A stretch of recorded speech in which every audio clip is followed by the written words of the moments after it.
बोलो श्री प्राणनाथ प्यारे की।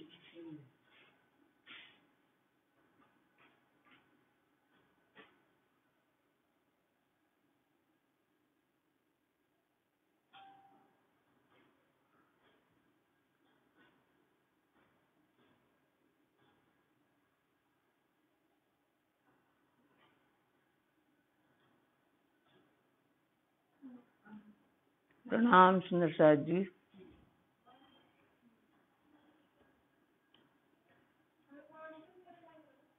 परम आत्मीय सुंदर साथ जी, 75 चौपाई हो चुकी हैं अपने इस प्रकरण की।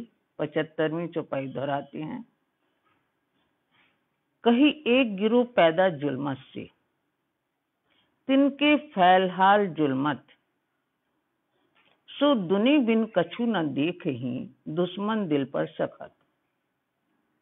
इसमें ये प्रसंग चल रहा था ऊपर चौपाई में कि आदम की जो औलाद है, जो इनके वंशज हो गए हैं आदमी, उनमें 3 प्रकार की सृष्टि आई हुई है।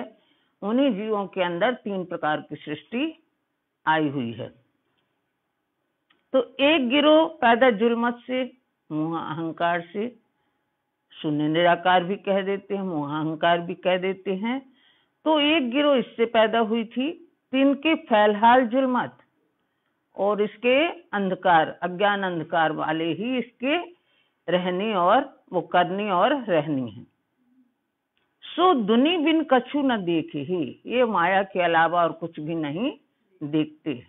दुश्मन दिल पर सखत, इस अज्ञान अंधकार में ही भटकते रहते हैं ये लोग, क्योंकि इनके ऊपर जो इब्लीस है, शैतान है, वो इनके ऊपर राज्य कर रहा है सबके दिलों पे।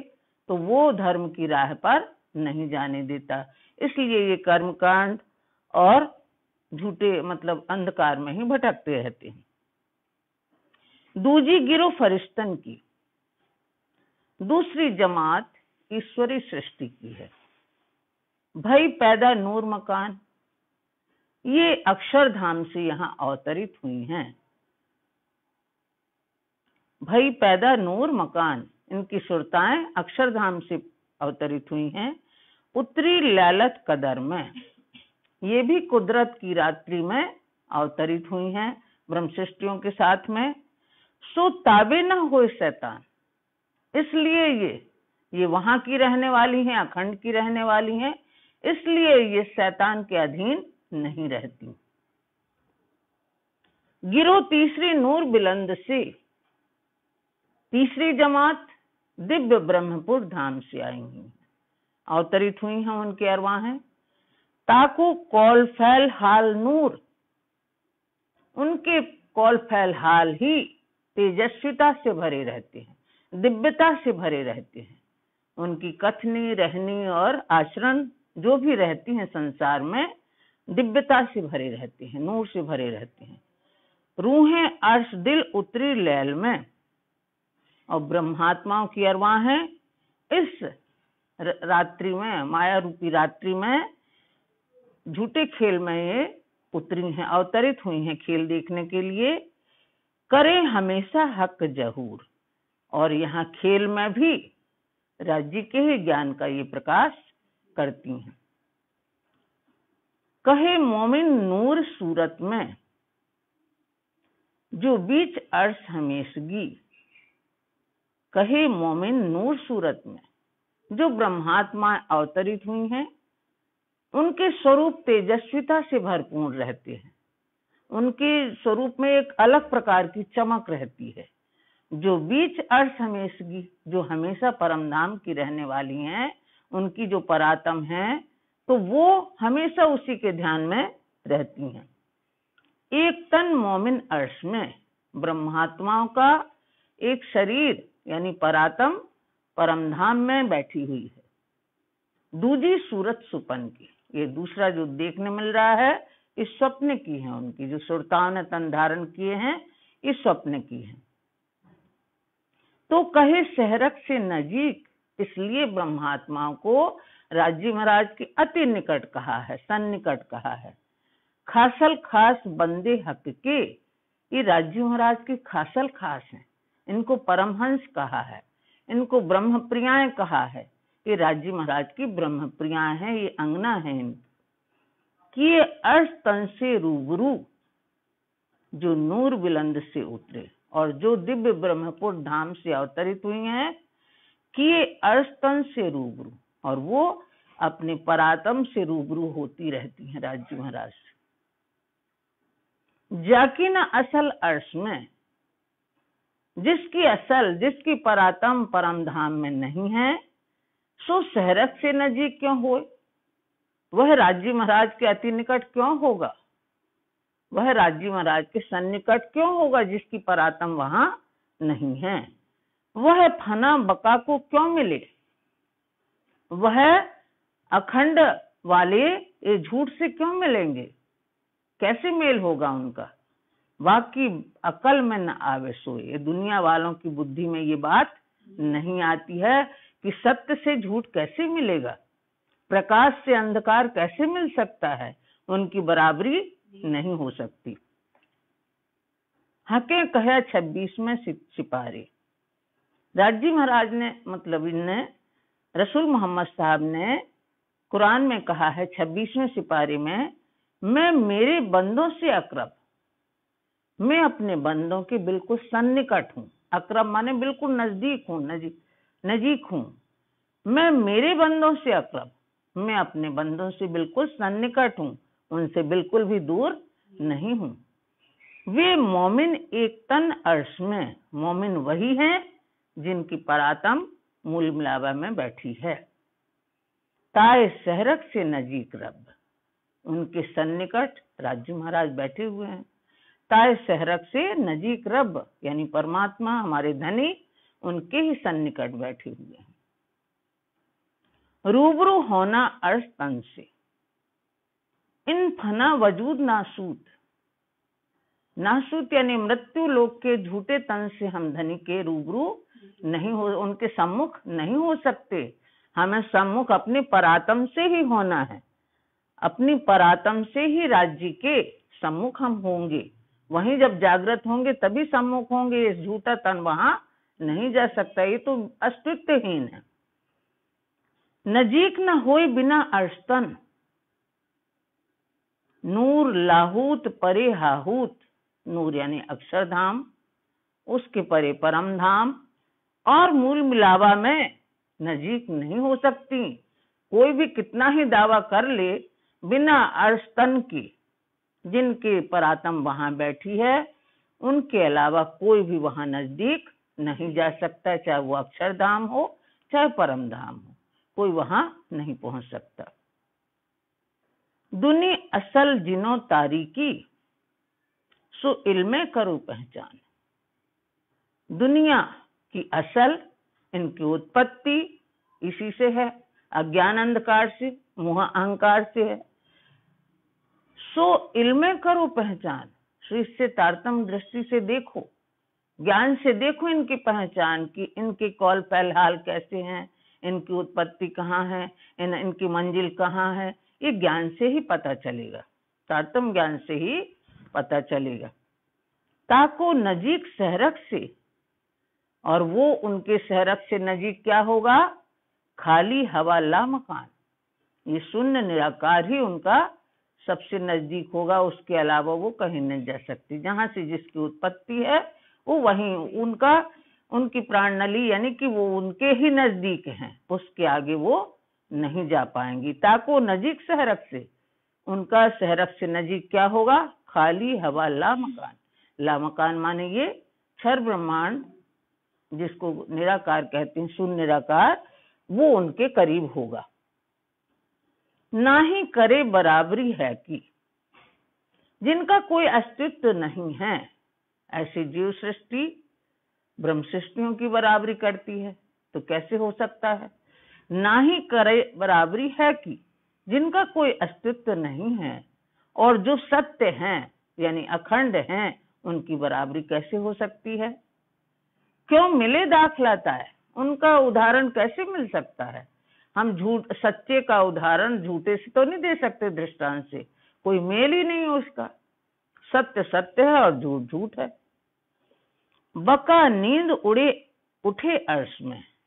जो अखंड की अरवाहें आई हैं, उनका जब स्वप्न भंग होगा तो वो वहीं जाग जाएंगे, अपनी परात्म में, अखंड में, परम धाम में जाग जाएंगी। बका नींद उठे अर्श में, वो वहीं जागृत हो जाएंगी, बैठी हैं जो मूर्तिवत वहीं जागृत होंगी। फना नींद उड़ जाए, और नश्वर संसार, जो स्वप्नवत संसार देखने वाले अन्य जीव हैं, इनकी तो नींद खुलेगी, यानी सबके ऊपर भ्रम का आवरण है, तो उस संसार ही समाप्त हो जाएगा। यानी स्वप्न भंग हुआ तो कुछ भी नहीं होगा। सुपन उड़े जब मोमिनो, उठ बैठे अर्श वजूद। फिर स्पष्ट हो गई वो बात कि जब मोमिनों के, जो अभी स्वप्नवत संसार में भ्रम का पर्दा पड़ा हुआ है, इनके ऊपर आवरण पड़ा हुआ है, जब इनका आवरण हट जाएगा, उठ बैठे अर्श वजूद, वो बैठ जाएंगे कहाँ? परम धाम में, परात्म में। यहाँ के उनके उठ बैठे अर्श वजूद, यहाँ से उनकी अरवाह उड़ जाएगी। जब स्वप्न भंग होगा तो वहां जागृत होंगी। कहे खासे बंदे दरगाही रूहें, ये खासे बंदे दरगाही रूहें हैं, कदमों हमेशा मौजूद, और धनी के ही कदमों के पास में, चरणों के पास में हमेशा जो बैठी हुई हैं, उनको खासे बंदे करके कहा गया है। दरगाही, जो दरगाह में, रंग महल में रहने वाली हैं, जो ब्रह्मात्मा, उनको ही खासे बंदों की उपमा दी गई है, और धनी के चरणारविंद के पास में बैठी हुई हैं। लिखा है हदीस में, मोमिन असल अर्श मां है। ऐसे हदीसों में लिखा गया है कि ब्रह्मात्माओं की असल तन परम धाम में बैठी हुई है। ताको मोमिन जिन कहो, जाके असल अर्श में ना है। उन लोगों को ब्रह्मात्मा मत कहो, ताको मोमिन जिन कहो, जिन माने मत कहो, जाके असल अर्श में ना है। जिनकी असल, जिनकी परात्म परम धाम में नहीं है, उनको ब्रह्मात्मा मत कहो, उनको मोमिन मत कहो। ये वेद कतेब पुकार ही, ये वेदों में और कतेबों में कहा गया है। कोई पहुंचा ना अपनी अकल, अपनी बुद्धि से, इस द्वैत की बुद्धि लेकर कोई भी वहां नहीं पहुंचा अखंड में। बिना हादी गोते खावही, चाहे वो भले ही ब्रह्म सृष्टि क्यों ना हो, बिना सतगुरु के ज्ञान के, बिना सतगुरु के ज्ञान के वो भी भ्रम के चक्कर खाती रहती हैं, वो भी इस माया में झूलती रहती हैं। जो तन मोमिन अर्श असल, जिनके तन भी अखंड परम धाम में हैं, वो भी जब तक तारतम ज्ञान रूपी चाबी प्राप्त नहीं करेंगी, तब तक वो भ्रमात्मक संसार में विचरण करती रहेंगी।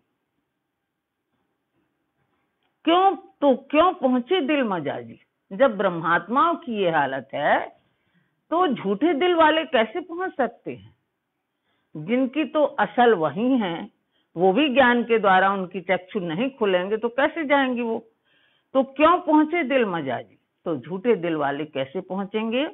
जाकी पैदाश कही जुल्मत, जिनकी पैदाशी उत्पत्ति ही जुल्मत अंधकार से है, मोह अहंकार से है, अंधकार से है। सो चाहे बिना हादी असल, वो चाहती हैं कि बिना हम सतगुरु की सहायता से, बिना सतगुरु के मार्गदर्शन के द्वारा हम असल में पहुंच जाएं। जबराइल ना पहुंचे जित कैसे पहुंच सकते हैं? जो इतना जोरदार फरिश्ता, जो इतना प्रतापी फरिश्ता है, किसका? जोश का। जबराइल जब वहां नहीं पहुंच सका, तो ये झूठे कैसे जाएंगे वहां? झूठे दिल वाले कैसे पहुंच पाएंगे? तो कही रात दुनी इन वास्ते, दिए बंदगी फर्ज लगाए। इसलिए इनको अज्ञान अंधकार रूपी रात्रि है, इसीलिए इनको कहा गया है कि ये माया में ही विचरण करते रहते हैं, भ्रम में ही विचरण करते रहते हैं। लेकिन इनके लिए रसूल मोहम्मद साहब ने क्या तय कर दिया था? दिए बंदगी फर्ज लगाया। इनको उपासना में, भक्ति में लगा दिया था। किसकी?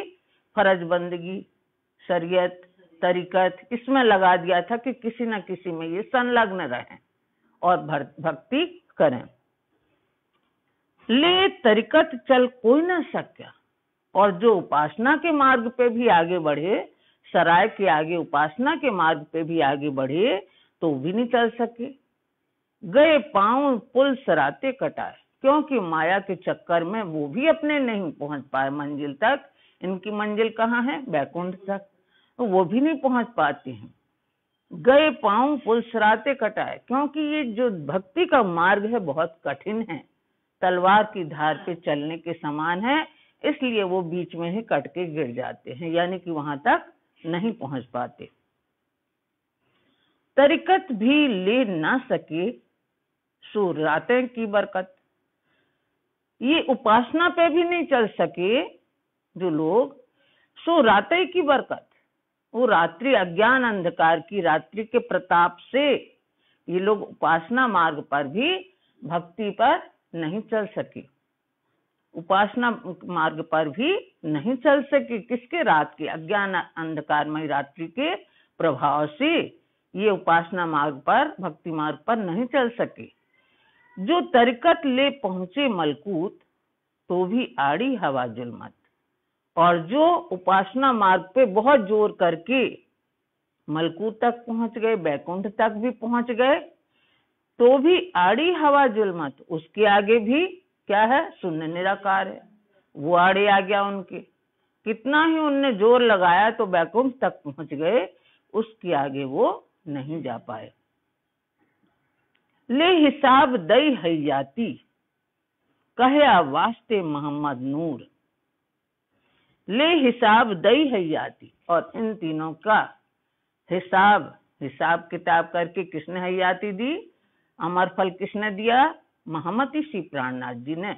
आखिरी मोहम्मद, हकी मोहम्मद, जिसे इमाम मेहदी भी कहते हैं, विजयानंद बुद्ध निष्कलंक ने कहया वास्ते मोहम्मद नूर, मोहम्मद नूर यानी कि मोहम्मद नूर यही कहलाए। मोहम्मद सूर वो है मलकी स्वरूप, सूर माने वो ज्ञान लेके आए, तारतम ज्ञान लेके आए। अब कहया वास्ते मोहम्मद नूर, ये ज्ञान का उजाला दिया संसार को। तो इनने क्या किया? ले हिसाब दई हयाती, सबके कर्मों को देख करके उनके कर्म फल के अनुसार ही न्याय उनने किया और अखंड फल सबको दिया। भिष्ट तो कही तले नूर के, रखे दिल बीच बका जहूर, और भिष्ट कहाँ कहा है? अक्षर के अंतःकरण में, अक्षर के अंतःकरण में ही आठों बहिष्ट हैं, आठों मुक्ति स्थल हैं। रखे दिल बीच बका जहूर, और अपने दिल में अखंड का ज्ञान लेके जो आए थे अखंड से, वो वहां का प्रकाश लेके अखंड मुक्ति स्थलों में पहुंचे। खास गिरो फरिश्तन की, ये जो पैदा नूर मकान, जिनको खास गिरोह कहा है यानी ईश्वरी सृष्टि, इनको फरिश्ते भी कहा है। ये जो पैदा नूर मकान, इनकी उत्पत्ति अक्षरधाम से है, अक्षरधाम से अवतरित हुई हैं ये। सो पहुंचे बका बीच नूर के, ले हक इलम ईमान, तो राज्य महाराज का ज्ञान लेकर के, राज्य महाराज के ज्ञान और विश्वास के सहारे, श्रद्धा और विश्वास के सहारे ज्ञान लेकर के अपने घर यानी अक्षरधाम पहुंचेंगे। हक हकीकत मार्फत रूहें इसके राह लई जाए, और राजी महाराज का जो यथार्थ ज्ञान है, जिससे राजी महाराज की पूर्ण पहचान होनी है, पूरा ज्ञान होना है, ये जो रूहें इसके राह लई जाए, वो रूहों ने, ब्रह्मात्माओं ने धनी के प्रेम के द्वारा उनकी पूर्ण पहचान की। रूहें इसके राह लई जाए, ये राह है हकीकत और मार्फत का, पूर्ण पहचान की जो उनने, उनके स्वरूप की पहचान हुई प्रेम के माध्यम से। रूहें इसके राह लई जाए, इसके द्वारा वो मार्ग इन्होंने पाया। सो बिन चले पाऊं हक बका, बिना चले ही वो अखंड में पहुंचती हैं। मोमिन चले बिजली की न्यात, मोमिनों का जाने का रास्ता विहंगम मार्ग है। जिस तरह पक्षी ऊपर ऊपर उड़ते हैं, और पंथ होवे कोट कलप, प्रेम पहुंचावे मिने पलक। प्रेम का मार्ग इतना सुगम है कि वो बिजली की तरह पहुंच जाती। जिस तरह बिजली चमकती है, पता नहीं चलता एक क्षण में कहाँ चली गई, इसी तरह मोमिन अपने प्रेम के बल पर सो बिन चले पाऊं हक बका, बिना पैर के चलने से ही वो अखंड परम धाम में अपने धनी के पास पहुंचेंगी। दई सहरक से नजीक बताया, जिनको राज्य महाराज के बिल्कुल सन्निकट बताया है, ऐसी ब्रह्मात्मा विहंगम मार्ग से अपने धाम पहुंचेंगी। हक खासल खासों को खेल दिखा में लैल का, राज्य महाराज अपनी खास ब्रह्मात्माओं को, अपनी प्रियाओं को, अपनी अंगनाओं को खेल दिखावे लैल का, ये कुदरत का खेल है जो ये रात्रि का खेल दिखा रहे हैं। नूर तजल्ला बीच में खेल देख बैठे बीच बका, और वो कहाँ बैठी हुई हैं? दिव्य ब्रह्मपुर धाम में मूल मिलावा में घेर के बैठी हुई हैं। खेल देखें बैठे बीच बका, वहीं बैठे बैठे इस संसार रूपी खेल देख रही हैं। ये क्या जाने मजाजी दुनिया, इस रहस्य को झूठे दिल वाले क्या जाने कि ये क्या बातें कर रहे हैं, कौन सा परम धाम, कौन सा मूल मिलावा, कहाँ ब्रह्मात्मा है, ये झूठे दिल वाले ये बातें क्या जाने। जो तारीकी से पैदाश, जिनकी ये मोह अहंकार से, जुल्मत से, यानी कि अंधकार से जिनकी पैदाश है, वो प्रकाश के बारे में, अखंड के बारे में क्या जाने। वाकई दाखिले मिलावे आप में और उनसे अपनी बराबरी करती हैं। वाकई दाखिले मिलावे आप में, अपने सम से उनकी बराबरी करती हैं। जो अर्श रूह है खासल खास, जो खासल खास परमधाम की रहने वाली ब्रह्मात्मा है, उनसे अपनी बराबरी करती हैं। आयतों हदीसों मायने जो देखो हकीलम ले, चाहे वो कुरान की आयतें हो, चाहे वो हदीसें हो, उनके अर्थ देखिए, उनके जो अर्थ है गूढ़ार्थ, जो देखो हकीलम से, जो राज्य महाराज के तारतम ज्ञान से देखो, तारतम दृष्टि से देखो, तो खासल खास खासे आम की तीनों जाहिर दिखाई दे। तो हमें तीनों की रहनी, करनी, चलनी जिस तरह से है वो सब हमें समझ में आ जाएगी। तो खासल खास खासे आम की तीनों जाहिर दिखाई दे। आम खलक माने जीव सृष्टि, और खास यानी ईश्वरी सृष्टि, जिनको फरिश्ता भी कहा गया है, और खासल खास यानी ब्रह्म सृष्टि, ब्रह्म प्रियाएं, ब्रह्मांगनाएं। तो इन तीनों के आचरण उसमें दिए हुए हैं कि तीनों के कौल फैल हाल कैसे होंगे, कुरान में स्पष्ट लिखा गया है। तो हमें तारतम दृष्टि से देखना पड़ेगा। हुक्म हुआ तीनों गिरों को कर मोहम्मद हिदायत, जो आखिरी मोहम्मद ने जो सीख दी है, शिक्षा दी है, तीनों के ऊपर हुक्म हुआ, आदेश हुआ। तीनों जमातों के लिए हकीकत और तरीकत, तीसरी जो शरीयत, ब्रह्मात्माओं के लिए हकीकत का ज्ञान यानी यथार्थ ज्ञान, ब्रह्मात्माओं के लिए यथार्थ ज्ञान, हकीकत से समझाने, और वो संकेतों से ही समझ जाती हैं ब्रह्म सृष्टि। और तरीकत किसके लिए है? ईश्वरी सृष्टि के उपासना ज्ञान, उपासना का की भक्ति। तीसरी जो शरीयत, तीसरी जो जीव सृष्टि है, उसके लिए शरीयत यानी कर्म कांड बताया गया है। खासल खासों दे हिकमत जो रहे न सुबह सक, खासल खास को यानी ब्रह्म प्रियाओं को इस युक्ति से बता रहे हैं धनी हमारे। खासल खासों दे हिकमत, बड़ी युक्ति से, बड़े जतन से बता रहे हैं, जो रहे न सुबह सक, जिसमें उन्हें जरा भी संदेह न बना रहे, अपने धाम जाने में जरा भी उनके लिए रुकावट न रहे। बिगर वास्ते पहुंचे बीच में, बिना कोई अड़चन के अपने धाम में पहुंच जाएं, बिना कोई संदेह के, बिना कोई रुकावट के अपने धाम में पहुंच जाएं। अर्श अजीम बकाहक, जो राज्य का अखंड परम धाम है, वहां बिना कोई व्यवधान के वो अपने पहुंच जाएं। इस ढंग से उनको समझाइश देनी है।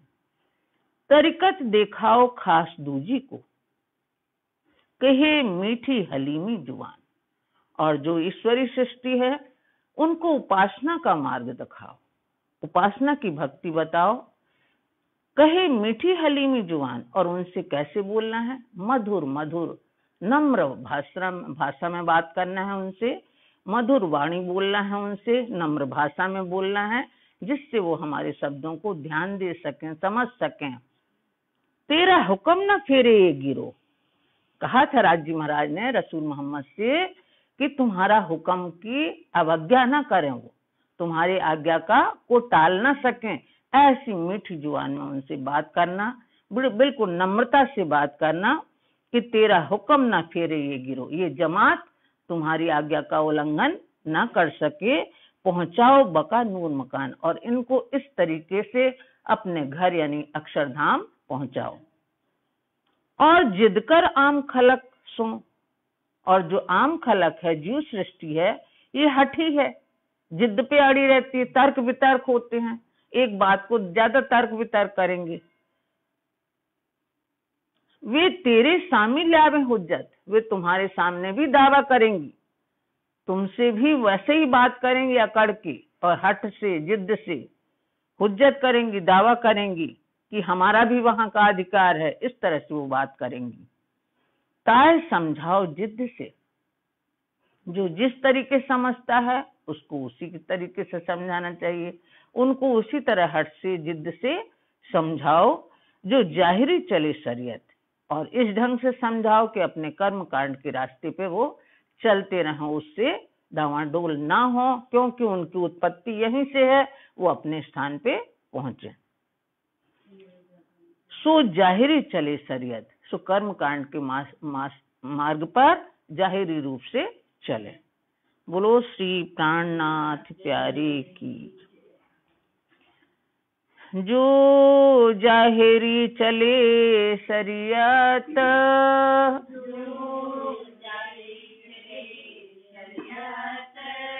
और जिद करे आम खलक सो,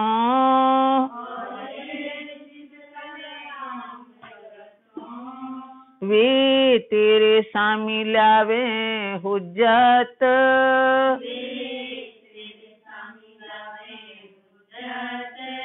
ताए समझाओ जिद सो, जो जाहिरी चले शरीयत,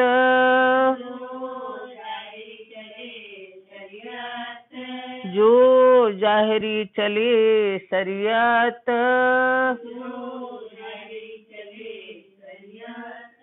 बोलो श्री प्राणनाथ प्यारे की जय, धाम के धनी की जय, आज के आनंद की जय।